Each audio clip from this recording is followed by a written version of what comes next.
Bom, a gente tem uma pesquisa que é importante a gente ter clareza do seguinte, antes de qualquer coisa. A Copa do Mundo vai ser em junho, né? É isso? Isso, junho. Você que está ouvindo a gente agora, você está pensando na Copa do Mundo? Eu não tô. Eu não sei se o Humberto Ferretti está. Mas você não está com a cabeça na Copa do Mundo. Quais são as chances do Brasil? Quais são as seleções que devem fazer as quartas de final?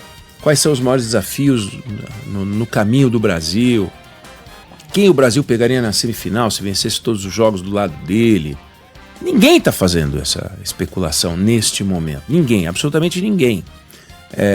Você abre os jornais, você abre a imprensa especializada, o Ferretti que conhece tudo de futebol e mais um pouco. Não, nós estamos aqui fazendo Band News no meio do dia, todo dia, em nenhum momento ele virou para mim e fala, você sabe o que eu estava pensando aqui? O Brasil tem que pegar a Suécia, e depois tem que pegar a Romênia, e depois tem que pegar não sei o quê. Não falou, mas vai falar. Não falou, porque nós estamos em janeiro. Eu não sei o que o Ancelotti está fazendo agora, não sei nem onde ele está, né? Qual é a próxima lista de convocados da seleção? Não tenho a menor ideia.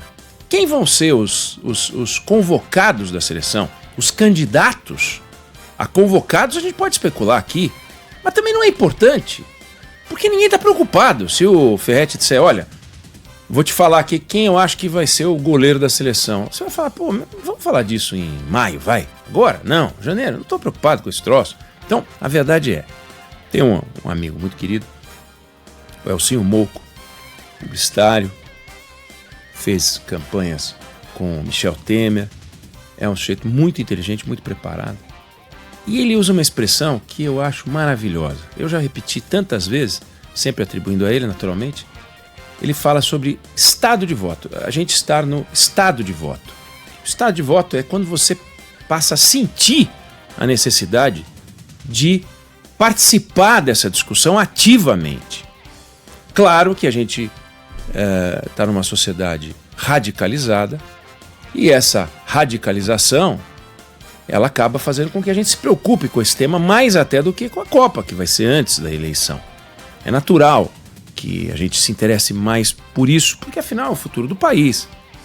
Mas num dos cenários da Quest, por exemplo, tem lá o Flávio Bolsonaro e o Tarcísio de Freitas, no mesmo cenário. Então você imagina o seguinte, você está andando pela rua, ou ligam para você, ou vão na tua casa, não importa o método das pesquisas, você está andando na rua, Ferretti. Você está o Ferretti, que agora eu estou falando Ferretti. Está andando na rua, Ferretti.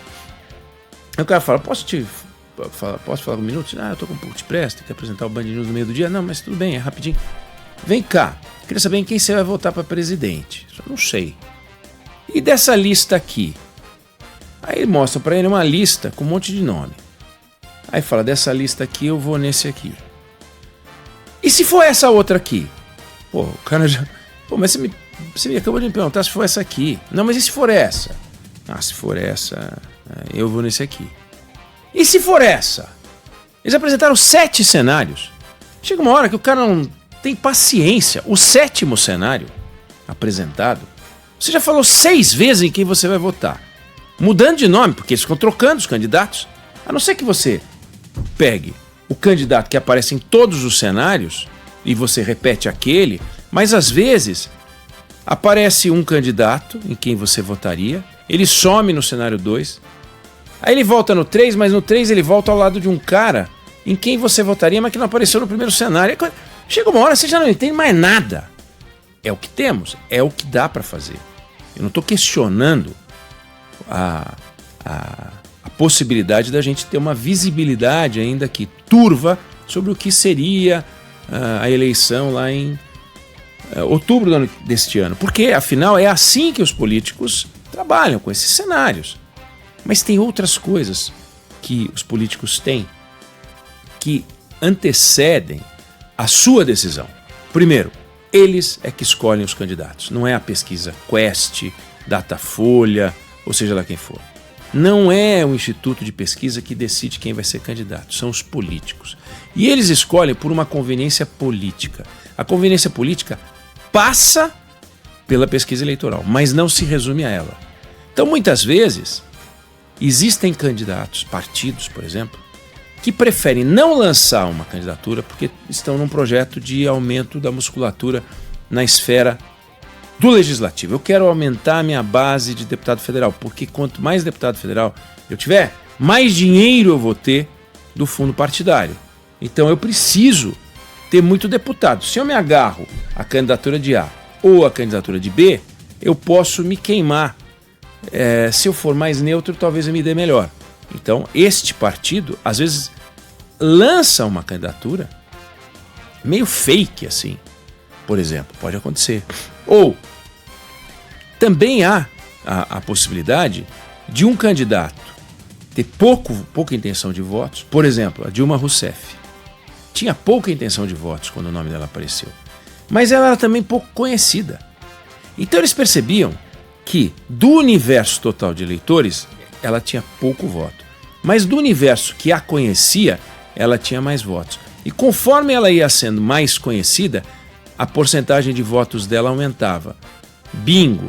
É uma boa candidata, assim decidiu o Lula, que tinha 80% de popularidade. Hoje ele tem metade disso.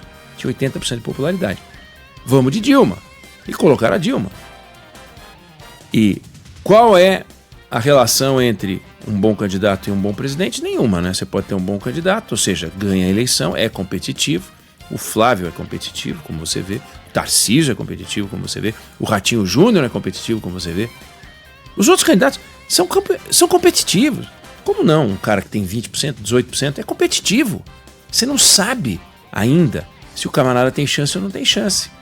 O Lula é competitivo.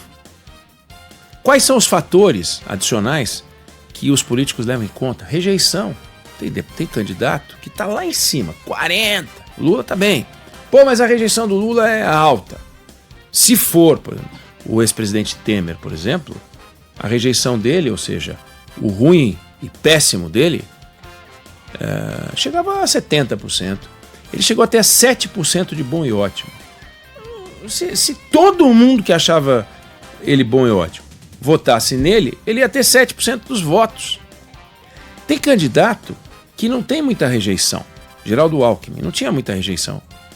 Mas as pessoas não viam nele o personagem para enfrentar o desafio que ele queria enfrentar, que era presidir o Brasil. Então ele perdeu a campanha de 2006 para o Lula, porque os caras falaram, não vou de Geraldo Alckmin, não vou reeleger o Lula. E é difícil você buscar uma campanha contra um presidente, um incumbente, que é o que está acontecendo agora. Então o Lula tem uma vantagem extraordinária. Ele pode ficar lançando um monte de programa, ele nomeia ministro. O Flávio Bolsonaro não nomeia ministro. O Flávio Bolsonaro não pode lançar programa. Só pode ficar prometendo e pagando a conta de ser filho do Jair Bolsonaro. Então, você vai fazer isso? Por que teu pai não fez? Eu falo, não sei. Eu não sei por que meu pai não fez, eu vou fazer. Mas ele vai pagar a conta de ser um Bolsonaro. E Bolsonaro produz rejeição. Mas produz rejeição, mas ele aparece com a rejeição dele. O Ciro Gomes adoraria ter a intenção de votos que nunca teve como o Flávio Bolsonaro. Adoraria. Sempre foi um azarão, né? E azarão mesmo, azarão e azarado, porque ele não avançava. É o cavalo paraguaio. Ia, e ele mesmo às vezes se destruía e tal. Ciro Gomes, e agora parece que vai tentar o governo do Ceará.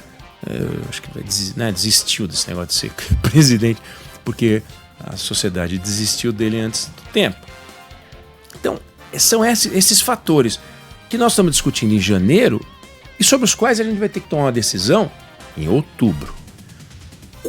Existem políticos velhos de guerra que dizem a eleição começa depois da parada, 7 de setembro. Aí sim é que as pessoas entram no tal estado de voto a que se refere o Elcinho.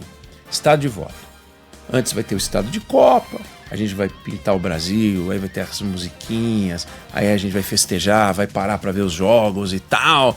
A gente que não gosta da seleção agora vai voltar a gostar da seleção. Aí você não quer o Neymar, aí viu o Neymar, aí o Neymar faz gol, a gente vai ficar feliz. Se fizer gol de barriga, como fez o Renato Gaúcho num jogo no Maracanã, não foi no Maracanã, né, que fez o gol de barriga, a gente vai ficar feliz também, e vambora, né? E daí a gente vai entrar no tal estado de voto. Quando entrar no estado de voto é que vale. Então, esses caras, todos devem estar ou felizes ou angustiados. O mais angustiado deve ser o Tarcísio de Freitas. porque levou um chega para lá do Flávio Bolsonaro, levou um chega para lá da direita e se apequenou. Aliás, ele se apequenou desde o momento em que precisou dar declarações que ele queria mostrar gratidão ao Jair Bolsonaro, mas não conseguia mostrar independência. Queria mostrar gratidão, mas não conseguia mostrar liderança. Queria mostrar gratidão, mas não conseguia mostrar musculatura. E ficou atrás de um discurso, falando coisas absurdas, puxando o saco do Trump, botando bonezinho, agora defendeu o Trump. Ele está em busca de um posicionamento e tentando ver se consegue. Tem até abril. Tudo pode mudar, de repente ele é o candidato da direita altamente competitivo. Né? Então o Lula está só esperando. O Lula prefere o Flávio Bolsonaro ao Tarcísio de Freitas. Mas nós temos que acompanhar, vendo esses números, vendo a evolução dos números e tal, mas sabendo que ainda essa história dos cenários é muito complicada. Depois das convenções, pelo menos as pesquisas vão ter os candidatos que realmente foram aprovados pelos partidos, que eles é que escolhem pra gente. Ó, vocês vão poder votar nesses aqui, não é a Quest. Eles vão sumir os 7 cenários, vai ficar um cenário só, que é o cenário verdadeiro. Aí a gente vai ter uma visão um pouco mais clara.